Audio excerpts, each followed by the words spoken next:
Students, today we discuss about the topic of trigonometric identities of trigonometry chapter. In last class we study about the trigonometric ratios, okay, and some formulas. Today we also learn about the equations of trigonometric ratios. So first of all we study about what are the trigonometric identities, okay. सो बेटा हमारे पास जो trigonometric identities हैं these are simply an equations involving trigonometric ratios of an angle. Means हमारे पास ऐसी equation जिसके अंदर हमारे पास ट्रिग्नोमेट्रिक रेशियोज इंक्लूड होती हैं, that equations are known as trigonometric identities. क्योंकि वो इक्वेशन जो है वो ट्रिग्नोमेट्री के जो है रेशियो से रिलेटेड है, इसीलिए उसे हम लोग ट्रिग्नोमेट्रिक आइडेंटिटीज़ बोल देते हैं. ओके सो जैसे हमारे पास सिंपल होती है ना identities A plus B whole square that is equals to A square plus B square plus 2ab. Similarly we have the trigonometric equations which are known as trigonometric identities. Okay so हम लोग जो है हमारे पास main 3 equations हैं trigonometric identities जो हैं हमारे पास 3 हैं टोटल, और मैं आप लोगों को 1 का प्रूफ जो है एक्सप्लेन कर रही हूँ और 2 के जो प्रूफ है that is also same as that of first one. So let us solve it, prove it. First trigonometric ratio जो है हमारे पास that is cos square a plus sin square a is equals to 1. This is the first trigonometric ratio, means square of cos theta plus square of sin theta is equals to 1. ठीक है, कभी भी हमारे पास angle same हो, angle must be same, तो अगर हम cos का स्क्वायर और sin के स्क्वायर को एड अप करते हैं then this is equals to 1 always. Okay so let's prove this. Let us consider that we have a triangle A, B and C which is right angled at B. Okay, so according to the Pythagoras theorem we can write it as AC square is equals to AB square plus BC square. This is the Pythagoras theorem, है ना. Hypotenuse square is equals to perpendicular square plus base square. Okay, after that let's divide this whole term by A C square. हम क्या करते हैं, पूरी इस जो Pythagoras हमने यूज़ की है divide it by A C square. A C square से सारी टर्म्स को डिवाइड करते हैं. When we divided by A C square that is equals to A C square divided by A C is equals to A B square by A C square plus here it is B C square plus A C square. Now AC square and AC square both are cancelled out. Answer is 1. That is equals to, it can be written as AB by AC whole square. लिख सकते हैं ना हम लोग, identity है, अगर दोनों का स्क्वायर है तो हम होल का स्क्वायर भी लिख सकते हैं, plus BC divided by AC whole square. Okay, after that when we find the value of cos and sin from this triangle then cos A, if we find cos A, हम लोग angle A consider कर रहे हैं, then with respect to angle A this is perpendicular and this is base, है ना. So what is base, cos theta is equals to base upon hypotenuse always. So what is base, that is AB and hypotenuse is AC. Okay, and what is the value of sin A, that is equals to perpendicular upon hypotenuse, that is equals to BC upon AC. Okay, so at the place of AB upon AC we can write it as cos theta. लिख सकते हैं ना इसकी place पे cos A. So this is equals to cos, अब square भी है तो it can be written as this.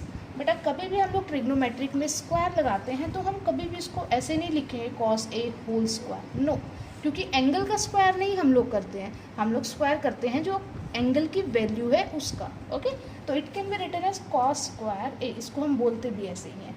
And BC upon AC is equals to sin A, तो it can be written as sin square A. तो this is the proof of first trigonometric identity, that is cos square A plus sin square A is equals to 1. If बेटा अगर आप लोगों के पास कभी भी ऐसा होता है कि हमें क्वेश्चन में cos स्क्वायर A गिवन है, ओके, तो this cos square A can be written as 1 minus sin square A. कि अगर हमें कहीं भी cos स्क्वायर A की वैल्यू पुट करनी है तो we can put this value at the place of cos square A. Similarly at the place of sin square A it can be written as 1 minus cos square A. Okay, suppose if at any place there is cos square 30 degree plus sine square 30 degree. Okay अगर कहीं भी आपको दिया हुआ तो आपको check करना है कि एंगल सेम होना चाहिए। ऐसा नहीं है कि यहाँ पे कॉस स्क्वायर 30 और यहाँ साइन स्क्वायर 60 हो तो आप ऐड करके 1 लिख दो, नो। तो इसका जो आंसर आएगा दैट इज़ ऑलवेज 1। आप लोगों को मैं सॉल्व भी करके दिखाती हूँ। कॉस 30 की वैल्यू हमारे पास क्या होती है, दैट इज इक्वल्स टू √3/2।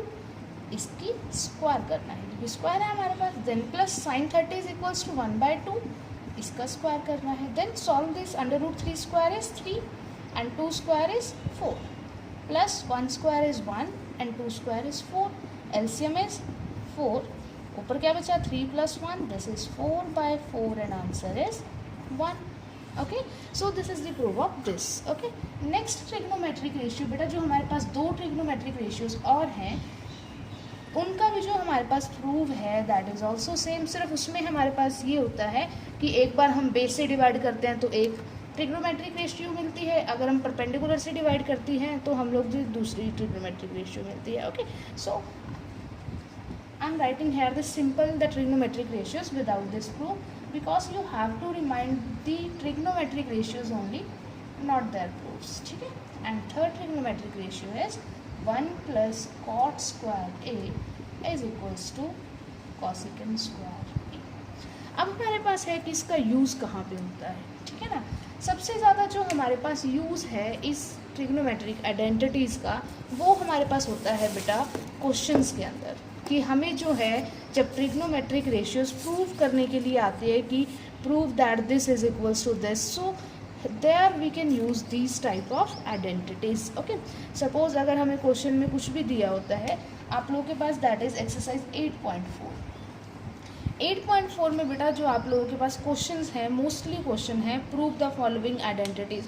आप लोगों को कुछ ना कुछ लेफ्ट हैंड साइड कुछ ना कुछ राइट हैंड साइड गिवन है, आपको लेफ्ट हैंड साइड और राइट हैंड साइड को इक्वल करना है। ओके सो बेटा जब भी आप लोगों के पास एक मेट्रिक आप लोगों को बताती हूँ कि अगर आप लोगों को कोई भी क्वेश्चन है, टफेस्ट क्वेश्चन है, चाहे जितना मर्जी आपको गिवन दिया हुआ, suppose if we have cot a minus cos a divided by cot a plus cos a is equals to cosecant a minus 1 divided by cosecant a plus 1। हमें क्या करना है, इस लेफ्ट हैंड साइड को इस right hand side के equal prove करना है। तो मोस्ट ऑफ द टाइम ऐसा होता है कि जब आप एक साइड को सॉल्व करते हो वो दूसरे के इक्वल आ जाती है। कई बार ऐसा होता है कि जब आपको दोनों साइड्स को इंडिविजुअल सॉल्व करना होता है, और आप लोगों को कभी भी प्रूव करते हो ऐसा नहीं करना कि दोनों को सॉल्व करते हुए चलना है, नो। आपको पहले एक साइड कंसिडर करनी है और उसे सॉल्व आउट करना है। और सॉल्व आउट करने का मीन ये है हमारे पास कि आप लोगों को अगर कोई भी ट्रिग्नोमेट्रिक रेशियो किसी भी टर्म में दी हुई है, कॉट में है, सेक में है, टैन में है, कॉसिकेंट में है, तो सबसे ईजीएस्ट वे है, अगर आपको कुछ भी समझ ना आ रहा हो, आपको आइडेंटिटी नहीं पता चल रही कौन सी लग रही है, तो सिंपलेस्ट वे है बेटा आप लोगों को साइन और कॉस के अलावा जो भी गिवन है ना उसको साइन और कॉस में चेंज कर लो, ठीक है ना। तो आप उसे चेंज कर सकते हो, जैसे कॉट है, cot is reverse of tan, तो it can be written as cos A upon sine A. And यहाँ पे हमारे पास कॉस ए ऑलरेडी है, तो यहाँ से एलसीएम लो और फिर सॉल्व करो। तो हमारे पास क्या है कि हमेशा एक साइड को सॉल्व करके most of the time right hand side equal आ जाती है, या राइट हैंड को सॉल्व करते हैं तो लेफ्ट हैंड साइड आ जाती है। बहुत कम ऐसा होता है जब हमें दोनों को जो है सॉल्व आउट करना पड़ता है।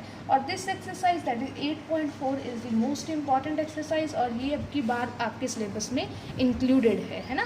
कुछ चैप्टर्स हैं, सॉरी कुछ टॉपिक्स हैं जो आपके जो हैं उसमें से जो है रिमूव किए गए हैं 30% सिलेबस के according in 10th class, but बेटा ये जो हमारे पास टॉपिक है that is included in this syllabus. Okay so ये आपने अच्छे से करना है, क्योंकि ये जो हमारे पास क्वेश्चंस हैं, इस टाइप के क्वेश्चंस जो हैं हमारे पास, वो हमारे पास 4 नंबर में या 3 नंबर में 100% एग्ज़ाम के अंदर आपको मिलेंगे। Okay there are 10 parts in question number 5 of exercise 8.4 and there are 3 to 4 examples, जो सारे के सारे हमारे पास बहुत इंपॉर्टेंट हैं। आप लोग प्रैक्टिस करोगे 1 to 2 टाइम आप इजीली कर सकते हो। ओके तो this is all about today's class. Thank you.